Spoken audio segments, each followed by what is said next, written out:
Hola, bonjour, ni hao, and hello rock stars. Welcome back to another video. So it's been a minute, but this quarter reading wrap up is gonna be a little different. Why? Because I only read technically only 4 books in 3 months. I know that's crazy because normally in 3 months I'll read at least 10 books, at the least 10. But once July hit, my life became very chaotic and very busy, so reading was not the first thing on my mind. And I read 4 books, but DNF'd 1. But here are all the books we have, and I'm gonna go through them. So let's get this video started. So in July, I only read 1 book, and that's because I was very busy, but I loved the book I read in July. Like, it was so much fun. And the book I read, Icebreaker by Hannah Grace. When I tell you this book is so good. This was my first hockey romance and it did not disappoint. I understand what the hockey girlies are saying now because so this book is about Anastasia and Nate Hawkins. But Anastasia, she's a figure skater. Nate, he is the captain of the hockey team, and something happens to one of their ice rinks, so now they have to share a rink. And she is just like, y'all messing up my chances, and then boom, her figure skating partner gets injured. And then that's when Nate comes into the equation. It's like, hey, I'll help you practice. If you love just entertainment, drama, romance, like this is a romance book. It revolves around the romance.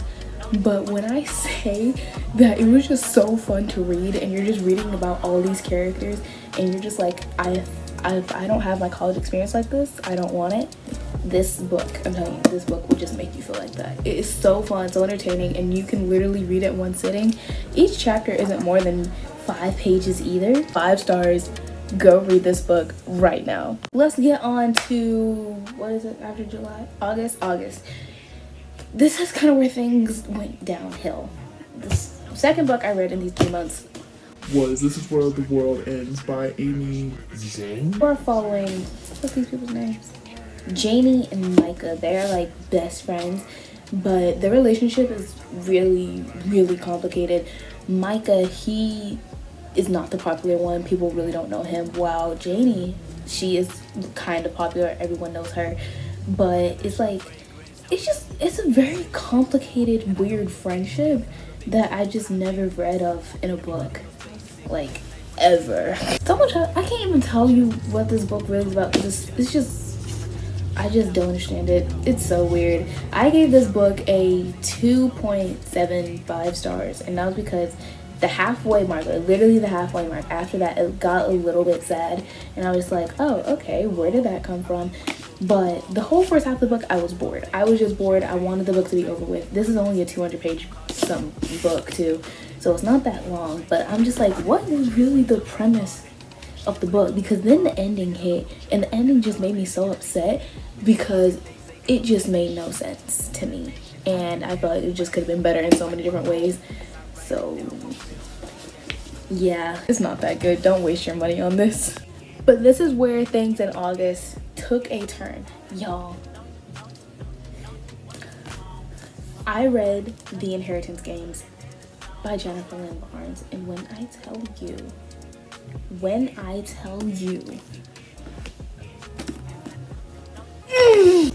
I need the rest of the series. Like, this book, this right here, pure entertainment. It is so good, guys. Like, but anyway, we're following Avery. Avery currently lives with her sister and her sister's toxic boyfriend, and her goal in life is just to get out of the place she's in and go to college. That's it. She just wants to get out of her hometown. But one day she's in school and she calls her principal's office, and she sees this guy named, what's his name? Grayson Hawthorne. And he's like, look, my granddaddy died. I need you to come hear his will reading with us, because apparently that's what he wanted you to do. She's like, I don't know your granddaddy, but I'm gonna come anyway. She goes to the will reading, and only to find out this man's Grayson's granddaddy is like one of the richest men in America. net worth $46.2 billion. Like, dude is stacking up on money. I wouldn't even say he's rich. He is really just really wealthy.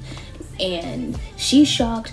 And only to find out during the will reading, Tobias Hawthorne did not leave anything to his family. Nothing to his children, nothing to his grandsons. I think the only person he left to his family was his mother-in-law, but he gave everything else to Avery.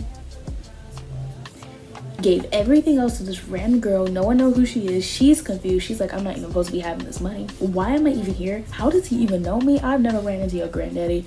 This is getting a little But anyway, the whole book, it goes based on a set of riddles. She's trying to figure out why he chose her out of all the people in the world, why all this stuff is happening, how her life literally flipped upside down.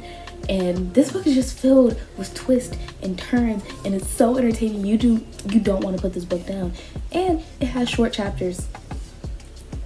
It just makes everything so much better. I don't care what anyone says. And best part, the last chapter, if you know, you know. The last chapter got me, and I was like, okay, I need to get the second book. Like, there's no questions asked. The second book is on its way. Once Prime Day hits, Prime Day? Your girl is racking up, okay? 5 stars. Go read it. Okay, now we're in the month of September, and this is where things took the turn of the worst. Well, not the worst. I only read 1 book in September, technically. And that was Almost There by Farah Rochin. And basically, if you love Princess and the Frog like I do, this is if Tiana made the deal with the Shadow Man. Little backstory to this, my cousin was at Walmart, called me and was like, yo, should I get this book? Like, it seems really interesting. And we made a bet. Well, a plan, not a bet, but a plan. She's like, okay, you read it for me, because I'm not gonna have time to read it, and tell me how it is and see if it's worth it. So she bought it, I got it, and I read it. This book is a little thick. It's like 400, almost 500 pages. And y'all, it disappointed big time. Shocked me. It shocked me because I did not like this book. Honestly, with the rating, I was being really nice with it. I gave it a 2.5 stars when honestly this should have been a 1 star. I did not enjoy this book, not one bit. And I'm just, with the author, I know she writes good books and a lot of people love her books, but at the same time, I'm just like, you had this concept of what if Tiana made the deal with Shadow Man? And I just feel like it could have gone so many different ways. Creativity could have been out of this roof, but it wasn't. And you, for the first nothing happened the first 200 pages. Like, right when I hit the middle of the book, that's when things started happening. And it wasn't what it was supposed to be. Then by the time I got to the ending, you would think, oh, this wait is gonna be a big plot twist at the end. Something's gonna happen. Nope, nothing happens. And I was really disappointed. And to my cousin that made me read this book for her, do not doubt if I love you because I read a bad book for you. I wasted a whole month of reading where I could have read so many other good books on my bookshelf. But no, I sat here, read this book for you. So yeah, put me in a horrible reading slump. It makes me so upset because I love Princess and the Frog. If you know me, that is my all-time favorite movie. I love Princess and the Frog. And the fact that I just hated this book, it took me a whole month to read this, guys. A whole month. And put me in a reading slump. And then, I was also feeling the book shouldn't be this long. It could have been a nice 200-something page book, and I would have been satisfied. But no. So, don't waste your money, guys. Don't waste your money. So when I finished I wasn't finished with it, but when I was reading Almost There, during it, like towards the end, I picked up another book because I'm just like, I need a break from this book. I can't do it. But this was also the book I DNF'd, and that is the book Ugly by Robert Hodge. This is a memoir about a boy that was born with the tumor the size of a tennis ball in the middle of his face and short twisted legs. Like, he was just born with this random defects, and the doctors really didn't know why. Y'all, I would say I made it like halfway through this book.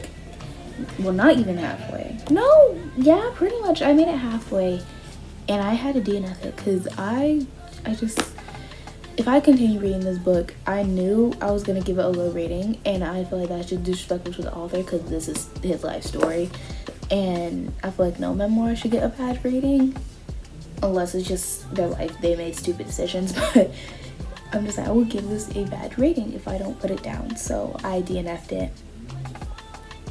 Yeah, it was interesting, it was really interesting, but yeah, this was it just wasn't for me.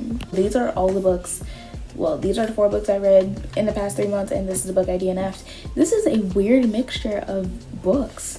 Normally I would have like more of a romance genre going on, but this is like very diverse. I'm low-key loving it.